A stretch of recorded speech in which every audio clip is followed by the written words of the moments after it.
Tu te réveilles.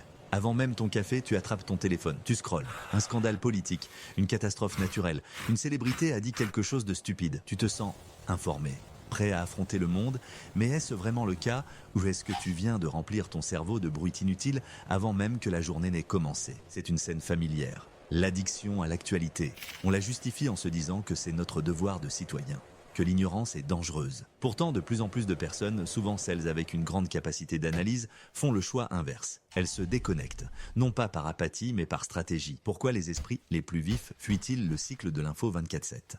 La réponse se trouve dans la façon dont notre cerveau est câblé. Première raison, le biais de négativité. Notre cerveau est une machine à survie. Il est conçu pour prêter une attention disproportionnée aux menaces. Les médias le savent. Le drame, le conflit, la peur, ça vend. Un titre comme « 10 000 avions ont atterri sans problème » n'intéresse personne. Mais un avion s'est écrasé, impossible de ne pas cliquer. Une personne intelligente comprend ce mécanisme. Elle réalise que le flux d'actualité n'est pas une représentation fidèle de la réalité, mais une version sensationnaliste conçue pour pirater son attention. Consommer ce flux, c'est comme se nourrir exclusivement de fast-food. Ça remplit sur le moment, mais ça ne nourrit pas. Pire, ça empoisonne ta perception du monde. Deuxième raison, la charge cognitive.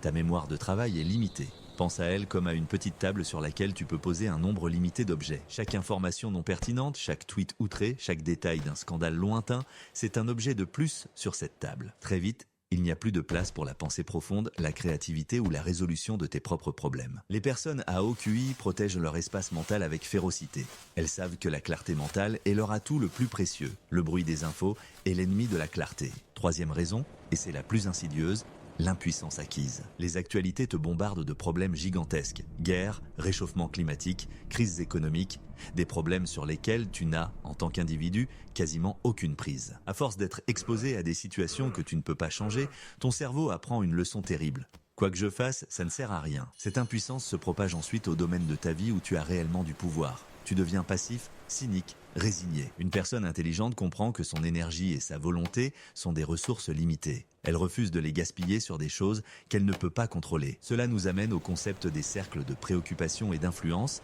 popularisé par Stephen Covey. Le cercle de préoccupation contient tout ce qui te soucie, la politique internationale, l'économie mondiale, l'opinion des autres. Le cercle d'influence contient ce sur quoi tu as un contrôle direct.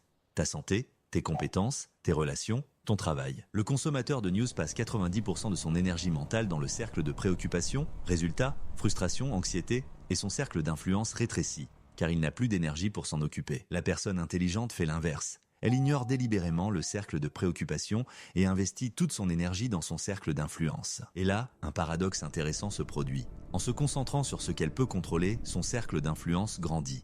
Lentement, mais sûrement. Elle devient plus compétente, plus saine, mieux connectée, et de ce fait, elle acquiert un impact réel sur le monde, bien plus qu'en s'indignant passivement devant un écran. Enfin, il y a la question du retour sur investissement temporel.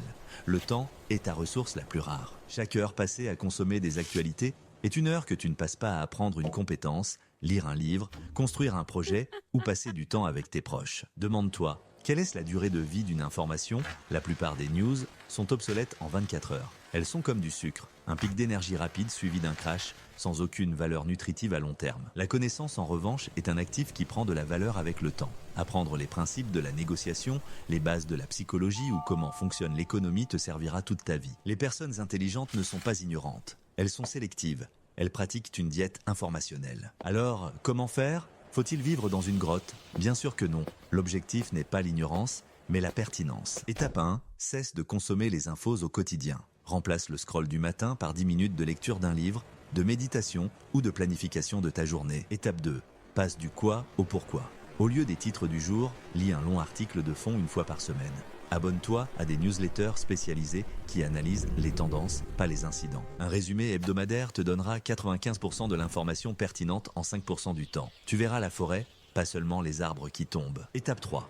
Sois un producteur, pas seulement un consommateur. Le temps que tu gagnais à scroller, utilise-le pour créer. Écris, code, apprends un instrument, lance un projet. L'acte de création est l'antidote à l'impuissance. Il te reconnecte à ton pouvoir d'agir sur le monde. Étape 4. Choisis tes sources avec soin. Privilégie les livres, les documentaires, les conversations avec des experts. Cherche la connaissance intemporelle, pas l'information périssable. En conclusion, se déconnecter des actualités n'est pas un acte d'égoïsme ou d'ignorance. C'est un acte de préservation de soi. C'est une discipline mentale. Il s'agit de comprendre que pour être vraiment utile au monde, tu dois d'abord être le maître de ton propre esprit. Arrête d'être une éponge passive qui absorbe la négativité ambiante. Deviens un filtre actif qui ne laisse passer que ce qui te nourrit, te renforce et te permet d'agir. La vraie intelligence, ce n'est pas de tout savoir, c'est de savoir ce qui mérite d'être su.